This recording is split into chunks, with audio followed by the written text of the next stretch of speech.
My name is Paige Whitaker. I am 28 years old, and I live in Gilbert, Arizona, one of those planned upscale suburban communities where the streets are wide. The homes have perfect desert landscaping, and everyone smiles like they have everything figured out. For a long time, I thought I did too. I did. There are moments when the person you built your entire future around looks you in the eye and makes you choose between your dignity and the life you thought you were promised. If you have ever stood in that place wondering how someone who once held your hand so gently could suddenly hold all the power, then maybe my story will feel familiar. I would love to know in the comments if any part of this resonates with you. It started on an ordinary Tuesday morning in the middle of May. I was at my desk on the third floor of the Meridian Financial Building off Val Vista Drive, reviewing quarterly reports for a client meeting later that week. The office was quiet except for the low hum of the air conditioning and the occasional click of keyboards. I like my job. It gave me a sense of independence I had worked hard for after college, and even though Derek sometimes made little comments about how we didn't really need my paycheck anymore, I kept showing up it was mine. Around 10 o'clock, Tara from the next cubicle leaned over the low partition. Her voice was low, almost apologetic. "Paige, can I talk to you for a second?" "It's probably nothing, but people are saying some weird stuff about you." I looked up from my screen. Tara and I had grabbed lunch a few times. She was not the type to gossip for fun.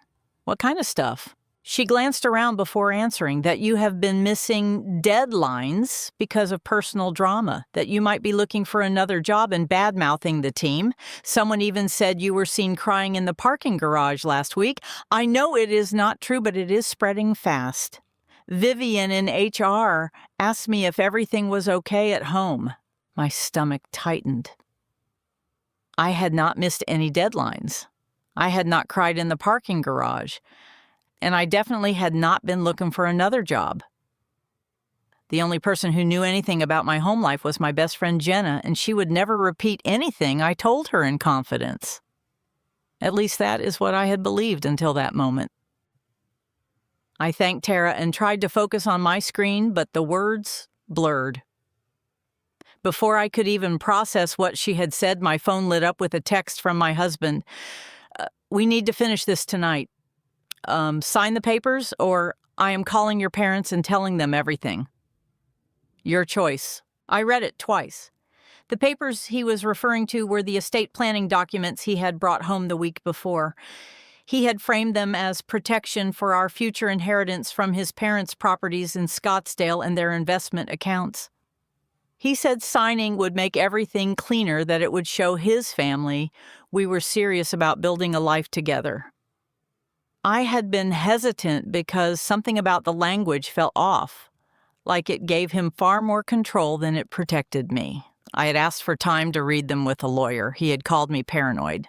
Now he was giving me an ultimatum that involved my own family. I had no idea what everything he planned to tell them even was. I stepped into the empty conference room at the end of the hall and called him. He answered on the second ring, his voice calm in that careful way he used when he wanted me to feel like I was the one overreacting. "Paige, I'm in the middle of something. Did you get my text?" "Yes. What is this about?" "What could you possibly tell my parents?" He sighed, the sound of someone being forced to explain something simple to a child. "It is not about what I tell them. It is about what they already suspect. You have been distant. You have been questioning every decision we make about money. Jenna agrees with me that you are not thinking clearly right now. If you cannot support the family plan, then maybe they need to know the truth about how you have been handling things.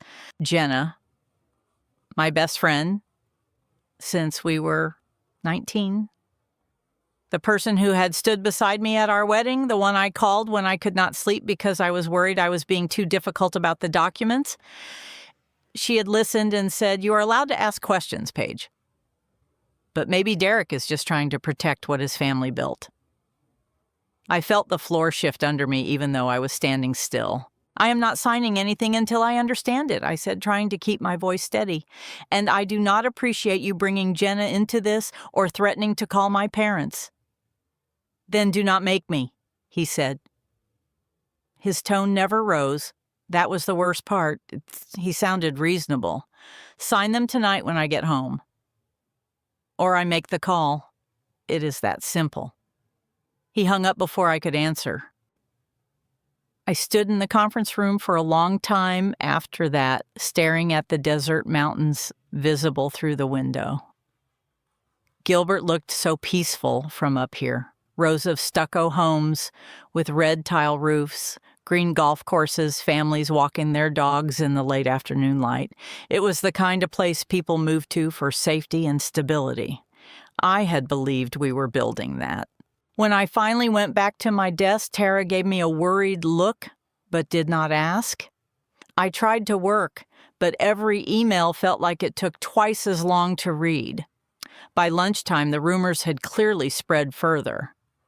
2 people from the marketing team avoided eye contact in the break room. My boss, Cameron, sent a vague message asking if I had bandwidth for a new project, which was his way of checking whether I was falling apart. I left work early telling Cameron I had a migraine. It was not entirely a lie. My head pounded as I drove the familiar route home through the wide streets lined with Palo Verde trees and flowering desert shrubs. Our house sat in one of the newer sections, a single story with a small courtyard and a 3-car garage.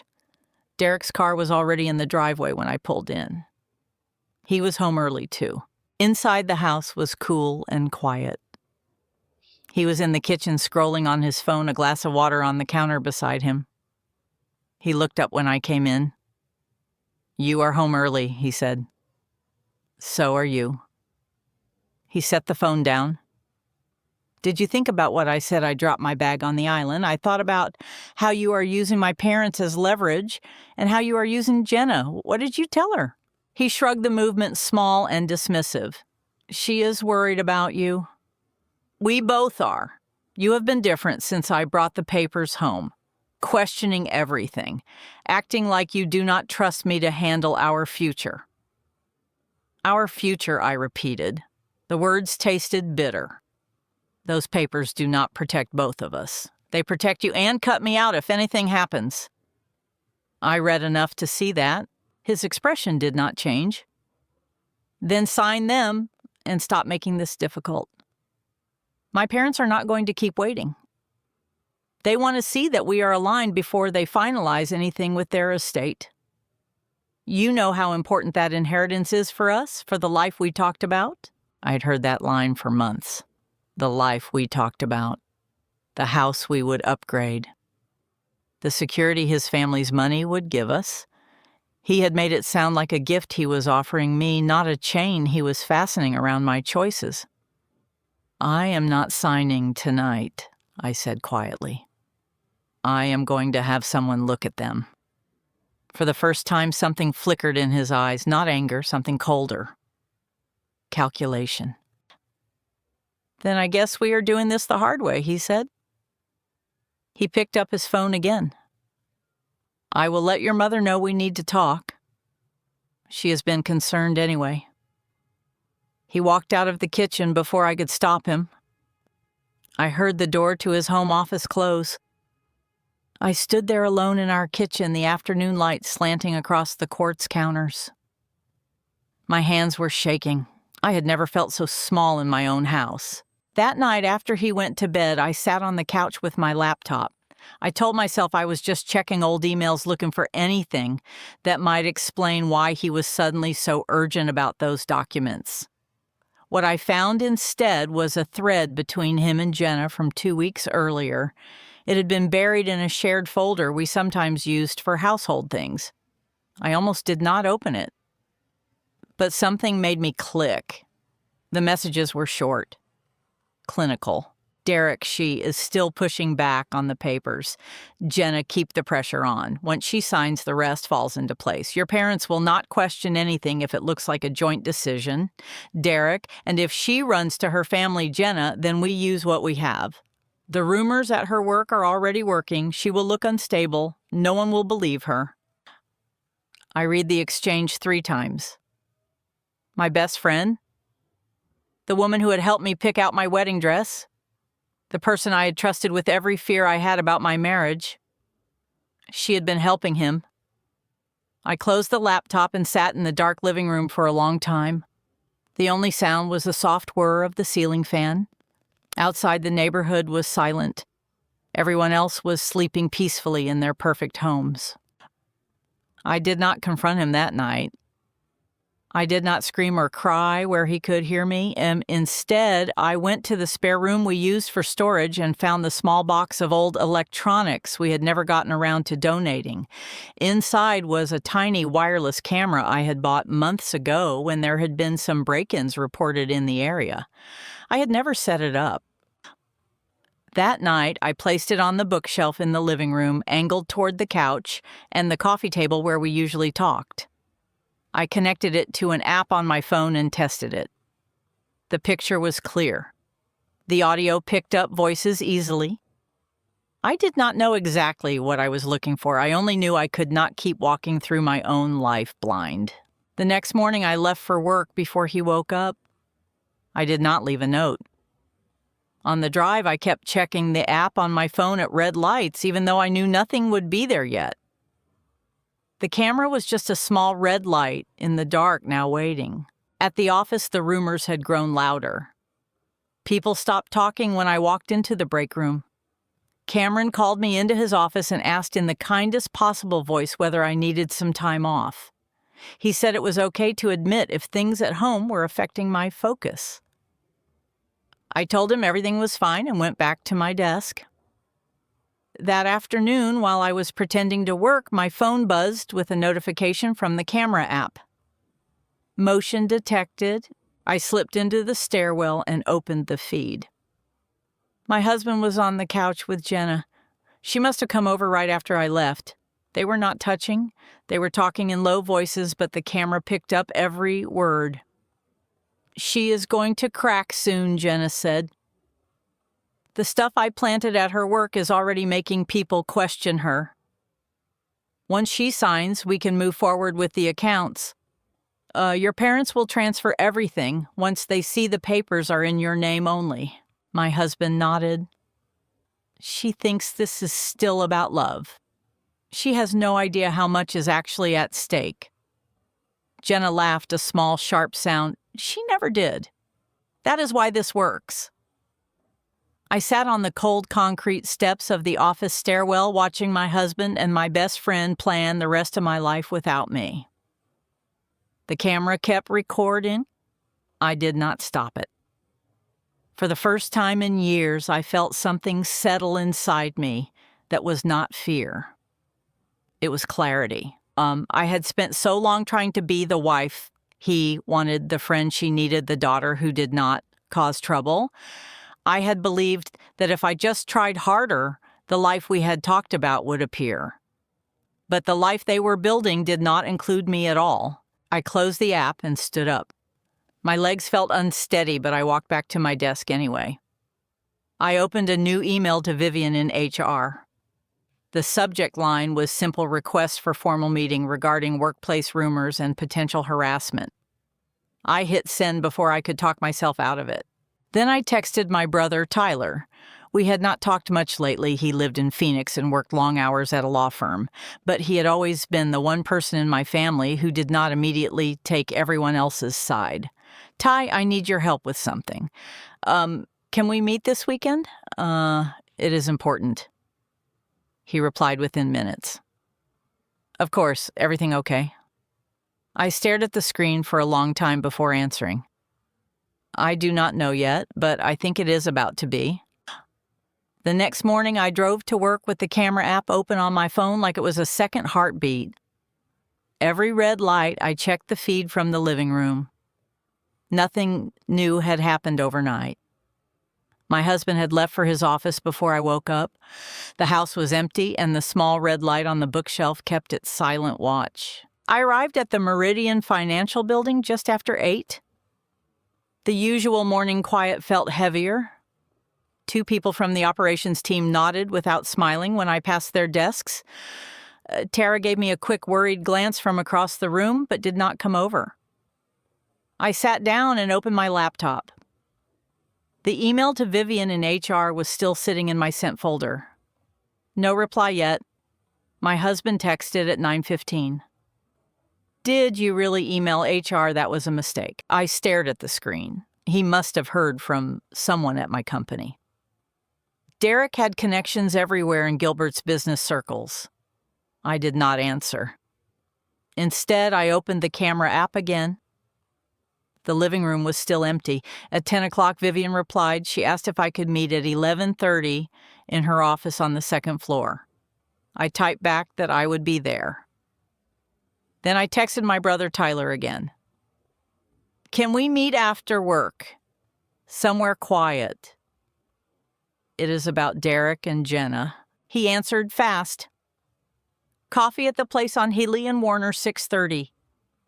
I said yes and put the phone face down. My hands were steady, but inside something small and important had already shifted. I was no longer waiting for my husband to explain himself. I was collecting pieces. The HR meeting was short and careful. Vivian sat behind her desk with a notepad open.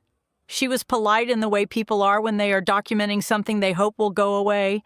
I told her about the rumors, the sudden questions from colleagues, the way Cameron had asked if I needed time off. I did not mention my husband or Jenna by name. I said I believed someone was trying to make me look unreliable at work and that it was affecting my ability to do my job. Vivian nodded and wrote things down. She said she would look into it and that the company took these matters seriously. When I left her office, I felt both lighter and more exposed. The complaint was official now. It could not be ignored. It also could not be taken back. By lunchtime, the tension in the office had sharpened. Cameron called me into his office again. He closed the door and leaned against his desk instead of sitting. Paige, I am going to be direct. There are concerns about your recent performance and your interactions with the team. Some people feel you have become difficult to work with. I want to support you, but I need to know what is going on. I looked at him for a long moment. He was not a cruel man. He was just trying to manage a problem he did not understand. I filed a complaint with HR this morning, I said, about the rumors. I believe they are being spread intentionally. I am happy to discuss my actual work performance with facts and dates, but I will not discuss my personal life here. He blinked clearly, not expecting that answer. All right, we will follow the process. Just keep me updated. I went back to my desk and ate lunch at my computer. The food tasted like nothing. Around 3 o'clock, I checked the camera feed again. My husband was home early. He was pacing the living room phone to his ear. I turned the volume up on my earbuds. She actually filed with HR. This is getting out of hand. If her family gets involved before she signs, everything changes. Jenna's voice came through the speaker, calm and practical. Then we accelerate. Tell her parents tonight. Frame it as concern for her mental state. Once they see her as unstable, they will not support her pushing back on the documents. Your mother already understands the situation. She will help. My husband stopped pacing. Linda knows. Of course she knows, Jenna said. She has known for months. She wants the inheritance protected the same way you do. Paige was never going to be part of the real plan. I pulled the earbuds out. My ears rang in the sudden silence my own mother had known. Not just suspected. Known. I left work at 5:30 without saying goodbye to anyone. The drive to the coffee shop on Healy Road took 20 minutes. I kept the windows down even though the May heat was still thick. The familiar neighborhoods of stucco homes and green medians passed by like scenery in someone else's life. Tyler was already there when I arrived. He stood up when he saw me and gave me a quick, awkward hug. My older brother had always been the steady one in our family. He worked long hours at a law firm in Phoenix and rarely asked personal questions. Tonight, his face looked tired. We ordered coffee and sat at a small table near the back. For a minute, neither of us spoke. Then he said, "You look like you have not slept. What is going on?" I told him. I told him about the documents my husband wanted me to sign. I told him about the ultimatum involving our parents. I told him about the camera and what I'd heard that afternoon. I did not cry. The words came out flat and precise like I was reading from a report. When I finished, Tyler was quiet for a long time. He stirred his coffee, even though he took it black. "I need to show you something," he said finally. He reached into the messenger bag beside his chair and pulled out a thin folder. "I was not going to do this. Mom asked me not to. But after your text yesterday, I pulled some old files from when Dad helped Derek's family with some estate planning years ago. I should not have kept copies, but I did." He slid the folder across the table. Inside were printed emails and a draft of a will from Derek's parents dated 3 years earlier before we were married. The language was clear. The bulk of the family assets were to go into a trust controlled solely by Derek. There was a small provision for a spouse, but it was revocable at any time and required Derek's signature to activate. In the margin of one email, his mother had written a note: "Make sure any future wife understands this is family money first. We can discuss her role later if needed." Another email from Derek to his mother sent 6 months after our wedding. Paige is asking questions about the trust. I told her it is standard. She believes me for now. I closed the folder. My hands did not shake, but I could feel my pulse in my throat. "Mom knew," I said. Tyler nodded once. "She has known the whole time. She told me last year that Derek's family made it clear you were never going to have real access. She said it was better if you did not know, that it would only cause problems." I looked out the window at the parking lot. Cars were pulling in for the evening rush. People were living their ordinary evenings. I wondered how many of them were sitting across from someone who had just handed them proof that the life they thought they had was never real. "Thank you for showing me," I said.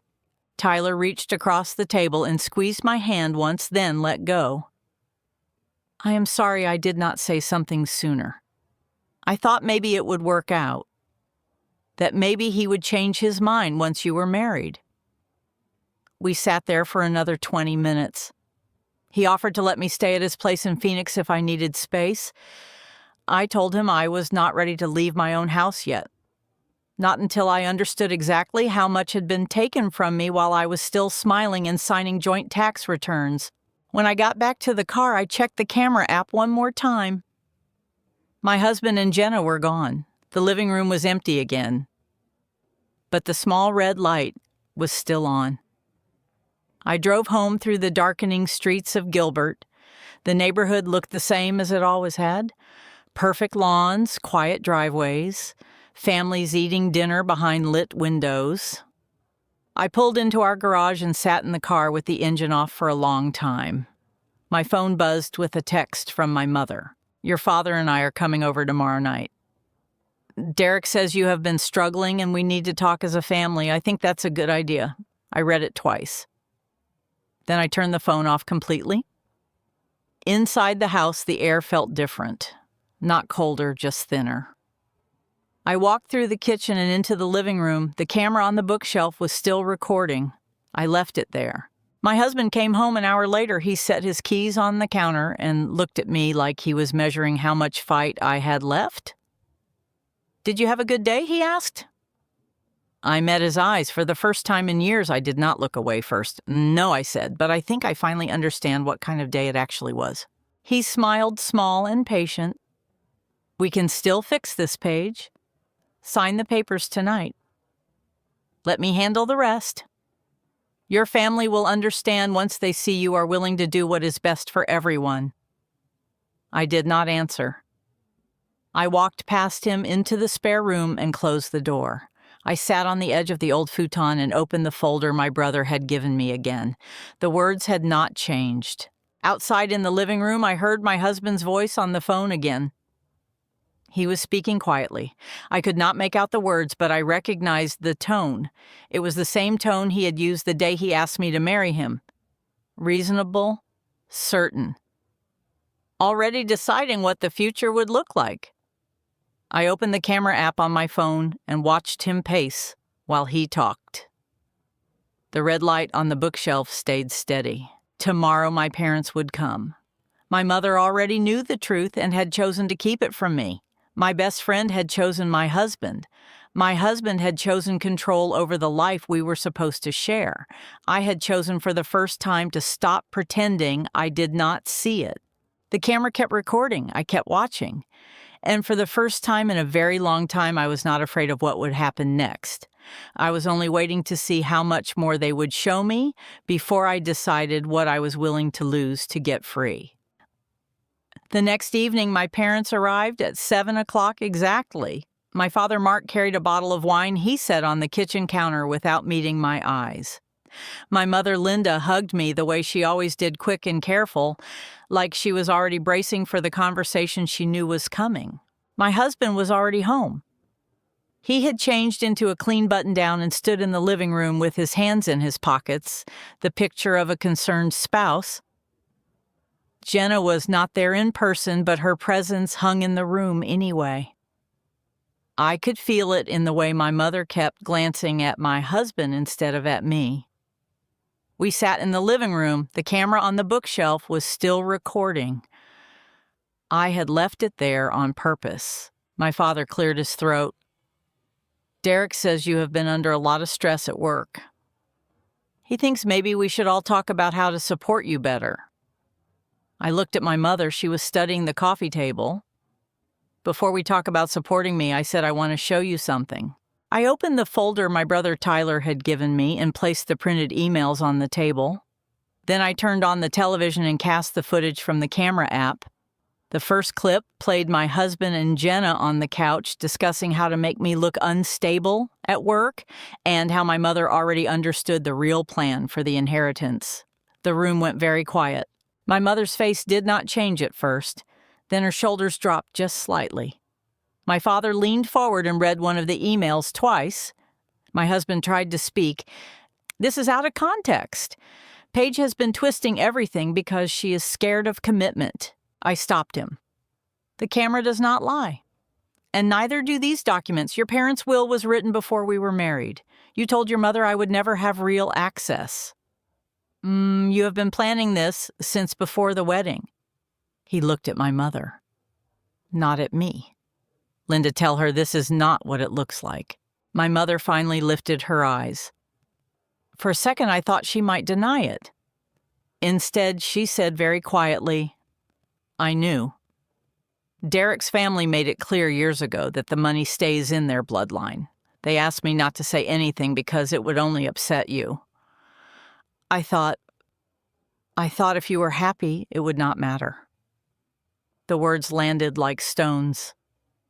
My own mother had known the entire scheme and had chosen to protect the appearance of a happy family over telling me the truth. My father looked stunned. He opened his mouth, then closed it again. He had not known. That much was clear. But he did not reach for me either. He looked at my mother and then at the floor. I turned the footage off. I filed an official complaint at work yesterday about the rumors. HR is investigating. They already spoke to several people who confirmed the stories were coming from someone outside the company who had personal connections to me. Jenna's name came up. So did yours, Derek. My husband's calm finally cracked. You are destroying everything we built because you cannot trust anyone.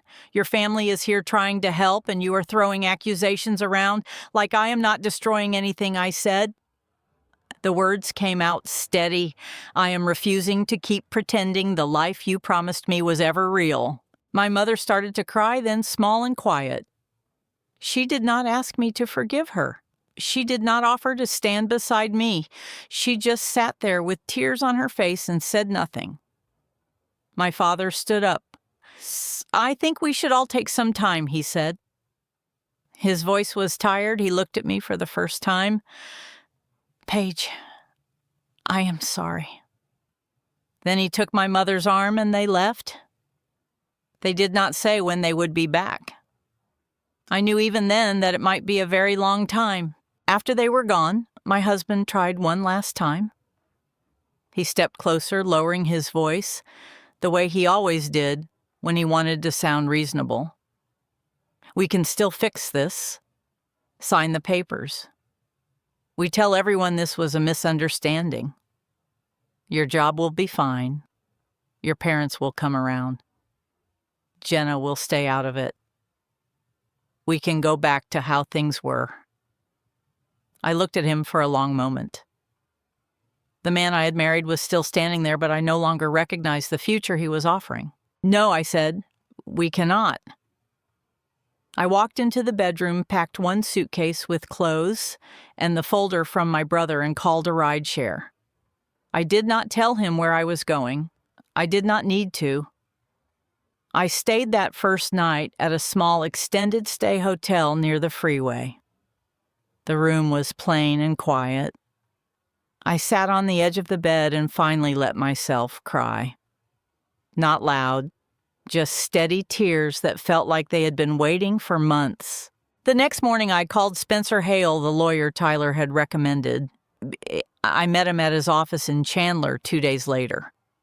I brought the camera footage, the printed emails, and the messages between my husband and Jenna.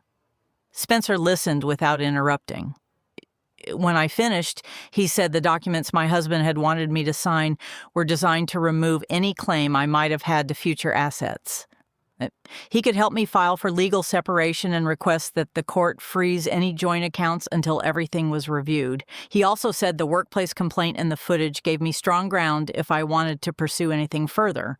I told him I did not want revenge. I wanted out cleanly, and I wanted to keep my job and my name. While the legal process moved slowly, the HR investigation at Meridian Financial moved faster. Vivian called me the following week.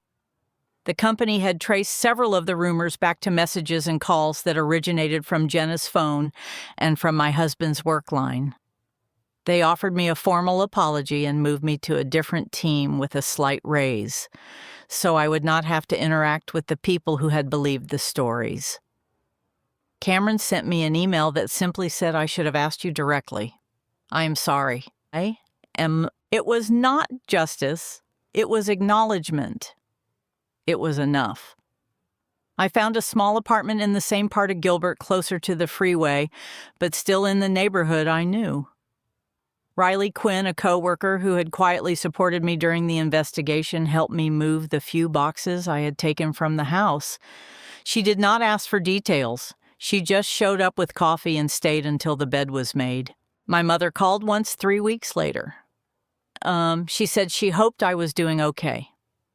She did not ask to see me. She did not say she had changed her mind. I told her I was safe and that I hoped she was too. Then I ended the call. I have not heard from her since. My father sent a short text on my birthday. It said he was thinking of me. That was all.